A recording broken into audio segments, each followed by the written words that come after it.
No identification on you or nothing at all? I have, but don't wish to produce it. Right. Go on then, mate, you can come just turn it off for us. No, don't turn it off, thank you. Right, okay, there's an incident going on, yeah, okay. Alright. Yeah. You've got no right to be filming the lady. I have got a right to film anything, anyone in a public place. Right, you need to turn it off straight away, No, please. I don't need to turn it off, but I'm on private property. Mate, yes, it's the station, isn't it? Oh, right, okay, fine, I'll go somewhere public then so we can have a chat. Yeah, come over here and talk to me, mate. The location you're filming at, right, in the current climate that we live in, right, a lot of people have expressed concerns. The fact is you're filming this area. Okay. Right, okay.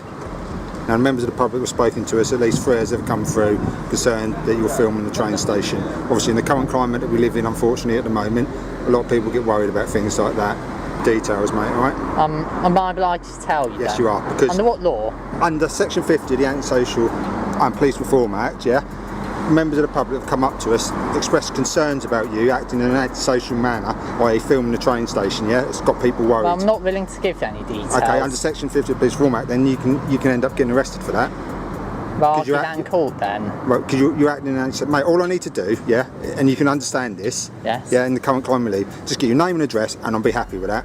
Right from the start, the focus is on stopping the filming rather than identifying any real offense. There's no general power preventing filming in a public place, so the approach looks more about control than necessity. Mentioning Police Reform Act 2002 Section 50 also struggles to fit because simply filming in a railway station doesn't automatically amount to antisocial behavior. Once arrest threats are used to force details instead of clearly explaining lawful grounds, the position starts to look increasingly weak. You are threatening to arrest me for filming if I don't give me details. Because, yeah, it can be deemed you're acting antisocially. We've had lots of members of the public come up and complain that you're filming the train station, alright? Well, I'll give it in court then, you'll have to arrest me. Mate, don't be silly, it's not even worth giving that. All I need is your name and address and that would be it, mate. Okay, I'm not going into the details, we'll warn you, if you do arrest me, that will be unlawful. It won't be unlawful, will it? Well, I'll sue you, you can argue that your case in court, that's fine. So you've got no identification on you or nothing at all? I have, but don't wish to produce it. Right, go on then, mate, you can come take a walk with me then. I'm going to be giving my name and address because I know that if I could not live with myself, I did give you that information. Right, what's no problems. Because I know the law and I know what I'm doing is not antisocial behaviour, I know it's law for videography. Mate, you might not deem it the target. If other people feel that what you're doing is causing them some level of distress, that's antisocial, isn't it? No, it's not. It's just a video. Yeah, but if they feel that what you're doing is causing them some level of distress, they've obviously caused it enough of an issue for them to come and speak to us and ask us to come and have a word with you. Complaints alone don't automatically turn lawful filming into antisocial behavior, especially when the only issue is someone holding a camera in public. For conduct to meet the threshold, it generally has to involve genuine harassment, alarm, or distress directed at others, not simply making people uncomfortable by being present. Refusing to provide identification also isn't automatically an offense, and it doesn't create fresh grounds by itself. Escalating straight to physical contact after that only makes the situation appear harder to justify. Which they're perfectly entitled to do because this is a free country, but what you're not entitled to is demand details under threat of arrest. I mean, it's not under a threat of arrest, we're saying that there is a law that requires you to provide us with your details if you've been behaving in an antisocial manner. Which you haven't been, so you'll have to arrest me and I'll argue that's your interpretation. Other people have deemed that you've been acting in an antisocial way. I'll have to disagree. You've also been asking people to move out your way so you can continue videoing. You're giving no reason as to why you're videoing, which just raises our concerns that there's something going on. Well, I haven't asked anyone to move out of my way. Well, members of the public came and told us that you did. Well, even if I did not like I wrought them. Wasn't Ephraim and Jeff things, so... I didn't say that at all. It's not antisocial. Exactly. What I'm saying is, it's a person's interpretation of what's going on, isn't it? And I have it on video, I didn't even ask them to move. What you may deem as antisocial may be very different to what someone else deems as antisocial. That may be, that may be very different what to court deem antisocial. So I'd like to, you to carry out, your colleague's side, to carry out his threats, unlawfully arrest me, and I'll argue Using the threat of arrest to pressure someone into accepting a legal position is a major red flag because arrest powers are supposed to rest on clear grounds, not be used as leverage. Relying on how people felt also weakens the argument, since antisocial behavior isn't determined purely by public opinion. When officers ignore footage that could confirm or disprove an allegation and instead rely only on what they've been told, it starts to look less like an investigation and more like assumption being treated as fact. Out our job, we're just asking for your name and address, mate, so we can check who you are, and then you can be on your way. Yeah, I'd like to carry out your threat because you're not getting information.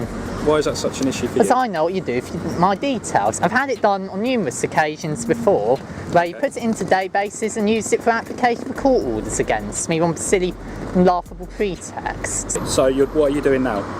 I'm videoing police. Okay, have you got our permission? No. Right. So I suggest you do give me your details now, because otherwise we're going to have to take you back to the station. All we're trying to do is talk to you. We haven't been aggressive with you. Well, that guy has. He hasn't been aggressive, has he? Well, yeah, he has. He's just stated the law. No, he hasn't just stated law. He's grabbed my arm, not just stabbed or making a formal complaint. He's moved you away from a situation which could have escalated. And he could have done that without laying hands on me. Okay, but did he grab hold of you and drag you down the road? Yes. Did he place one arm on your arm and move you gently away? Well, yes, he did do that. That is assault. We're allowed to use reasonable force to make sure that no offences occur, make sure nothing happens. There's no need for use of force. Okay, I mean, it's the lowest level of force possible, isn't it? Yeah, but still unlawful making complaints. The idea that Potter needed permission to film doesn't really hold up, because officers carrying out duties in public don't generally get to decide whether they can be recorded. Once physical contact is introduced, the interaction also stops being just a conversation. Even low-level force still has to be necessary and proportionate. If Potter wasn't aggressive, resisting, or acting unlawfully, then the justification for using force becomes difficult to explain. Making this situation a lot more complicated and a lot more drawn out by not providing your details.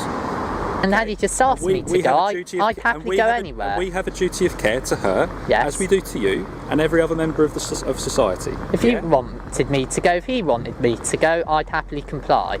Okay, but we've now asked you for your details, and I don't understand why you're being aggressively demanded. So where do you live at the moment? No comment. Is it in Suffolk or further afield? No comment.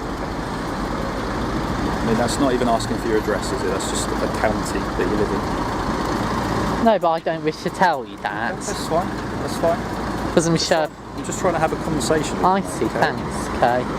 But no, you do with the information you get in those conversations, which is why I'm not answering your questions. What do you think we do with the information? Use the information as intelligence. In what sense? You put it on your files. I'm happy to tell you my name. I don't really understand why it's such an issue for you to tell me yours. Okay. Blaming Potter for making things difficult overlooks the fact that the escalation only really began once force was used without first asking him to move. If he was willing to step aside, going straight to physical contact skips an obvious de-escalation step. The duty of care argument also cuts both ways, because officers still owe that responsibility to Potter himself. Questions about where he lives also seem less like casual conversation and more like attempts to gather personal details. And comparing an officer identifying themselves to Potter refusing his own details ignores a key difference. Officers are generally expected to identify themselves, while members of the public are not automatically required to do the same. Even if that was true, I do dispute this allegation. I asked members of the public to move out of the way. Are you saying that would be antisocial behaviour? I mean, if it's caused someone enough concern to ask police to come and have a word with you, then yes, I'd consider that antisocial. I've been outside Ministry of Defence building in London. I've had less hassle than this. Headquarters in Whitehall. Okay. I mean, again, the fact that you're saying that you've been to these places just raises my concerns even more. Okay. Okay. I did get stopped by the police there. They didn't use Section 50. They didn't search me. Did you give you their name? Unlawfully detain or arrest me. No, I didn't give my name, but was asked for it. The difference between Ministry of Defence Police and you is that you threaten... Right, sorry, that's the wrong way of putting it. Say I might be arrested if I don't give my details. Yeah. They will let me not give my details and go on my way. Like I say, it depends on the situation, doesn't it? When Potter mentions filming in more sensitive locations without problems, dismissing it outright avoids the wider point he's making. Experience with lawful filming can just as easily suggest familiarity with legal boundaries rather than suspicion. Treating neutral information as something incriminating risks turning every explanation into grounds, which weakens the idea that the assessment is being made objectively. Right, I'm going to reiterate to you again, mate. We've had members of the public come up say you're filming them without their permission. Okay, that is deemed antisocial. People don't like being filmed without permission. Yeah. No, I doubt. No. Listen to me. Listen to me. That's what you were doing. Yeah. I've had members of the train staff, people who were with that girl who was in distress, and another member of the public come through, said you're filming them and it's causing them distress. Yeah. Okay, that is antisocial. Yeah. No comments. Okay, all right then. So under Section 50 of the Police Reform Act, you've been acting antisocial because I've had 3 separate members of the public say you're filming them without permission. Yeah, you're not filming the train station or anything in general, you're actually filming those people, right? No comments. Okay, so under Section 50 of the Police Reform Act, I'll require your name and address. If you do not give it to me, you can be arrested. All I'm asking for is your name and address. I'm not asking you to delete any footage, I'm asking you for your name and address, and that is all I'm asking you for. No, thank you, not giving them. Alright then, you're under arrest on Section 50 of the Police Reform Act. You don't have to say anything to my harm. Potter's follow-up adds important context because, according to him, the complaint to the Professional Standards Department was dismissed as vexatious rather than properly examined. He also says the arrest under Police Reform Act 2002 Section 50 ended with no further action after custody. That outcome matters because if an arrest begins with filming, escalates over refusal to provide details, and ultimately results in NFA, it can make the original grounds appear increasingly weak. By the end, the interaction looks less driven by clear evidence of antisocial behavior and more by escalation after non-compliance. That if you found value in this breakdown, make sure you like the video and subscribe to support the channel.